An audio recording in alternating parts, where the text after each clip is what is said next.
Right now, as you watch this, 4 humans are traveling to the moon. Not in a movie, not in a simulation. Right now. 250,000 miles from Earth. Further from home than any human has been in over 50 years. Their names are Reid Wiseman, Victor Glover, Christina Koch, and Jeremy Hansen. And what they are experiencing inside that capsule is something almost no one on Earth will ever feel. This is their journey, level by level. Level 1. You don't apply to go to the moon the way you apply for a job. You spend years becoming the kind of person they consider. Military test pilot, combat veteran, engineer, scientist. You push your body to limits most people never approach. You study systems so complex most people wouldn't know where to begin. You sit in simulators for thousands of hours, rehearsing emergencies that may never happen, but could. You are evaluated constantly, not just on skill, on how you perform under pressure, on how you communicate when everything is going wrong, on whether the people around you would trust you with their lives 250,000 miles from home. The selection process takes years. Most people who try never make it. And when they finally tell you, when they say your name and explain what they're asking you to do, the weight of it doesn't arrive all at once. It arrives slowly, over days, in quiet moments. When you look at your family across the dinner table and realize what you've just agreed to. Level 2. The suit goes on at 3 p.m. Custom built for your body specifically. Orange, pressurized, designed to keep you alive if the capsule loses pressure on the way to the moon. Because if that happens, you can't turn around. You have to keep going, all the way around the moon and back. You walk out to the rocket, 8.8 million pounds of thrust weeding beneath you. The crowd is enormous. Thousands of people who came just to watch this moment. You wave, you smile. You feel something that doesn't have a name yet. Then you get in. The hatch closes, and the world outside becomes very small. You run through checklists, systems, instruments, communications, everything methodical, everything deliberate. And then the countdown. And at T-0, the engines ignite, and the rocket moves. Not smoothly, it shakes, it roars. 8 minutes later, you are in space. And the commander says the words that will be replayed for decades. Hey, let's go to the moon. Level 3. For 1 full day, you circle Earth.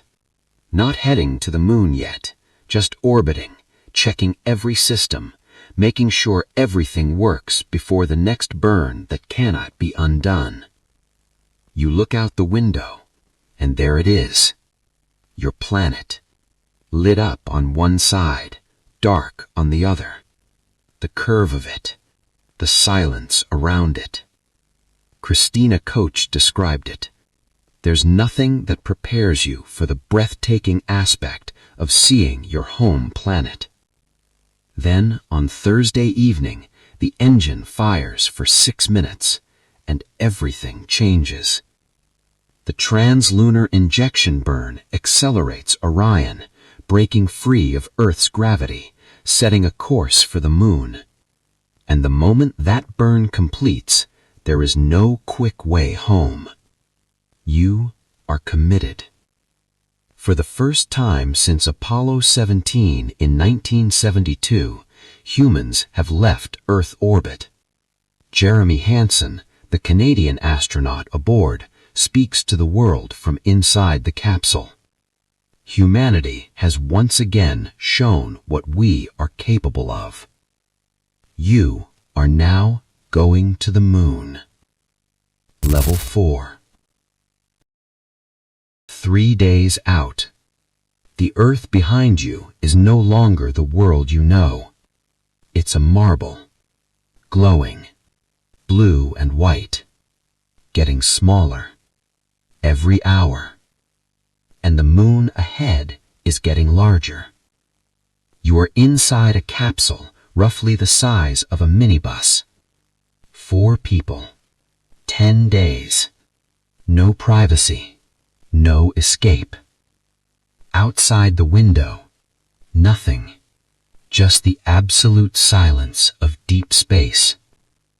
You have crossed the boundary of Earth's magnetosphere now, the invisible shield that protects every living thing on the planet from the radiation streaming in from the sun and the cosmos. Out here, there is no shield. The radiation levels are measurably higher. Your body is absorbing it. Science instruments strapped to your wrist, monitoring your sleep patterns, your stress levels, your cognitive performance in real time. Because nobody has been this far into deep space with this kind of monitoring since the Apollo astronauts.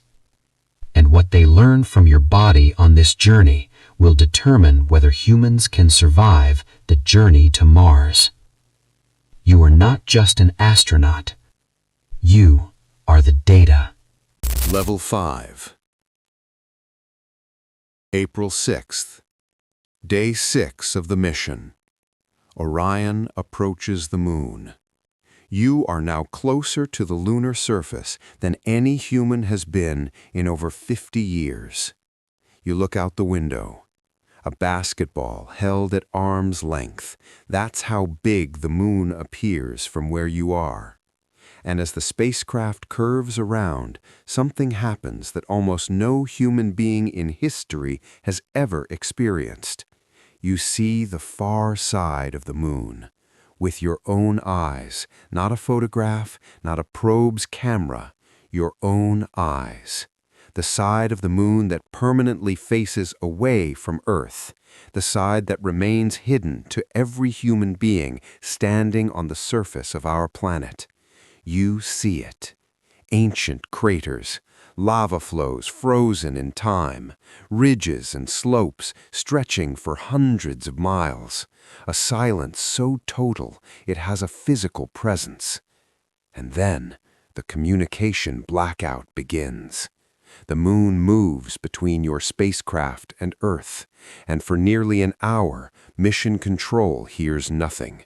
Earth hears nothing. From the ground, it appears as though you have gone completely offline. But inside the capsule, everything continues normally. You are simply on the other side, where no signal reaches, where no voice from Earth can find you. Just 4 humans and the far side of the moon, and a silence that has existed since before humanity began. Level 6. Communication is restored. The moon releases you, and Orion begins the long arc back toward Earth. The mission isn't over, but something has shifted. You have seen what almost no one alive has seen. You have gone further from home than any human in a generation, and now you are coming back. The final days are focused. Checklists, system checks, preparing the capsule for re-entry. Re-entry is not gentle. The capsule hits Earth's atmosphere at nearly 25,000 miles per hour.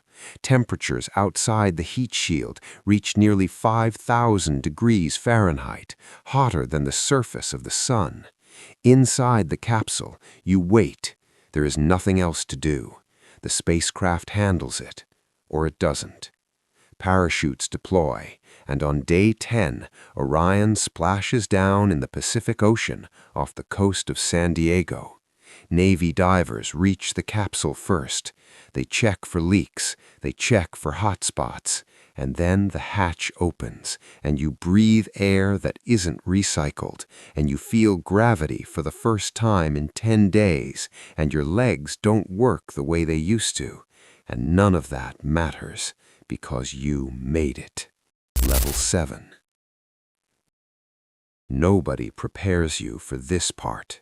The mission ends, the cameras move on, the world returns to its routine, and you are left with something that doesn't have a name.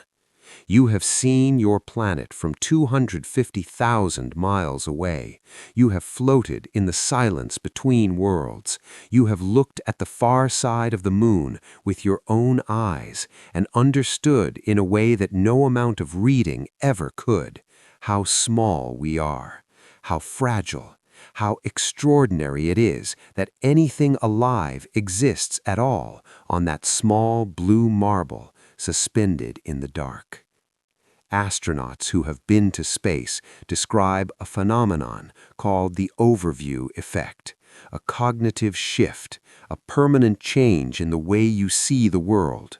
Borders disappear from up there, politics disappear, everything that divides us becomes invisible against the backdrop of what we share. One planet, one atmosphere, one home. And you carried that home with you all the way to the moon and back. You are not the same person who walked out to that rocket. You never will be. And the 4 people on Artemis 2, Reid, Victor, Christina, Jeremy, they are living that right now as you watch this. The Artemis 2 mission is still in progress. 4 humans are out there right now doing something our species has not done in over 50 years. And whether you ever leave the ground or not, there is something about watching humans go that far that changes you too. Just a little. Just enough.